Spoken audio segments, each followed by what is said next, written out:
महाभारत में जो कृष्ण भगवान थे वो कौरवों के बीच गए संदेशा लेके, आखिरी संदेशा। वहां पे भी उनकी भाषा देखिएगा, आप महाभारत अगर सीरीज देखिए तो भाषा देखिएगा। दुश्मन से भी इस तरह से बात कर रहे थे जैसे लगता था गुरु जी से बात कर रहे हैं। ये भाषा की मर्यादा। लेकिन आज ये वही श्याम की धरती है, ये वही पुरुषोत्तम राम की धरती है जहां लोग तहजीब भूल गए कि बात करना कैसा चाहिए। ये वही पुरुषोत्तम राम थे जिनके अपने भाई लक्ष्मण जी को जब शिक्षा लेनी थी तो रावण के पैताने बैठे थे कि ये शिक्षा लेना है तो उसके पास झुकना पड़ेगा यहाँ पर। लेकिन आज हम लोग भूल गए हैं कि हमें बात में तो इतना आजकल वो तहजीब ही नहीं रह गया है कि इतना रफ बोल दो कि दुश्मन किसी से पूछा, एक लड़का पूछा तुम्हारा क्या हाल है, तू कर है खराब है, ठीक कर दोगे जब हाल है भाई। आप सबकी जिंदगी में कुछ कठिनाइयां आएंगी, ठोकरें लगेंगे, लेकिन ठोकर खा के संभलना भी जरूरी है। ठोकरें खाकर भी ना संभला तो ये मुसाफिर का नसीब। राह के पत्थर तो अपना फर्ज अदा कर चुके हैं और कभी भी मुश्किलों से घबराइएगा नहीं। कोको कोला कंपनी जब स्थापना हुई थी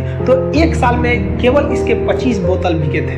कंपनी का दिमाग हिल गया था। लेकिन आज के समय में दुनिया में हर जगह कोको कोला बिकता है और इसने तो फिजिक्स को उल्टा कर दिया। लोग कहते हैं ठंडा मतलब तो कोको कोला। भाई साहब, ठंडा मतलब वो होता है जिसका टेम्परेचर कम हो। लेकिन इतना बिका कि इसके आगे लोग भूल गए कि ठंडा मतलब कोको कोला नहीं होता, ठंडा मतलब वो चीज जिसका टेम्परेचर कम है। ये मत सोचिए कि एक महीने में क्या होगा, एक साल में क्या होगा।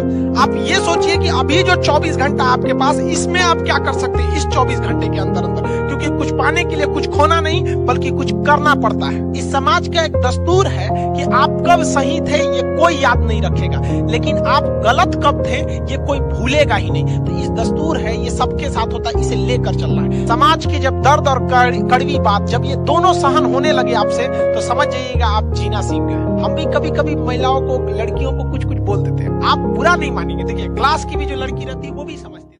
और जब तक हम हैं किसी के भी पढ़ाई में पैसा बाधा नहीं आएगी। हम शुरू से यही कहते हैं कि अब राजा का बेटा राजा नहीं बनेगा, राजा वही बनेगा जिसमें योग्यता होगी। क्योंकि गरीबों को छोड़कर हम देश को आगे नहीं ले जा सकते। ये बचवा जो है, देखिए गरीबी कितनी बेशरम चीज होती। बेचारा अपने छोटे भाई को कंधे पर लिया है और आगे पेट पालने के लिए पान बेच रहा है। कौन सा यूनिवर्सिटी इसको पढ़ा देगा? कौन एडमिशन देगा इसको? ये पढ़ लेगा दिल्ली में 1 लाख रुपया 2 लाख रुपया फीस देके। ये बड़का बड़का ऑनलाइन जो कंपनी बैठी है वहां पे 60,000 70,000 रुपये ये फीस दे पाएगा? नहीं दे पाएगा। इसके लिए आते हैं खाने। इन लोगों के लिए हम लोग लड़ते हैं क्योंकि ये बच्चे कहीं ना कहीं मारे जाते हैं। भगवान से भी हम क्या कहें, किसी के घर में नोट की पेटी बरसे न बरसे लेकिन कोई भी इंसान रोटी के लिए न तरसे, इतना भी गरीबी नहीं होना चाहिए। इन सब बच्चों के लिए आदमी पढ़ाता है। देखिए आपको एक तस्वीर दिखा, इस तस्वीर में एक शादी का माहौल है, ये दूल्हा है, इनके ये कोई भी होंगे करीबी बच्चा है। कितना खुशनसीब है। इसके लिए हर यूनिवर्सिटी, हर कॉलेज, हर कोचिंग का दरवाजा खुला। लेकिन इसी की शादी में ये महिला को देखिए, ये लाइट लेके घूम रही है, अपने सर पे लाइट लेके जा रही है। और इस महिला का संघर्ष देखिए, इसके एक छोटे से बच्चे को गोद में ले रखा है। अब इसका जीवन का संघर्ष देखिए, छोटे से बच्चे को गोद ले रखा है। इसका ये भी एक बच्चा है, एक इसका नसीब भी है और ये भी एक बच्चा है, इसका नसीब है। इसको सारा जगह दरवाजे खुले, इसके लिए बंद रहेंगे दरवाजे। लेकिन याद रखिएगा खान अभी जिंदा है, तब दरवाजे बंद हो जाएंगे, फिर भी हम इनके लिए लड़ते रहेंगे। इस बच्चे को भी पढ़ाएगा इंसान।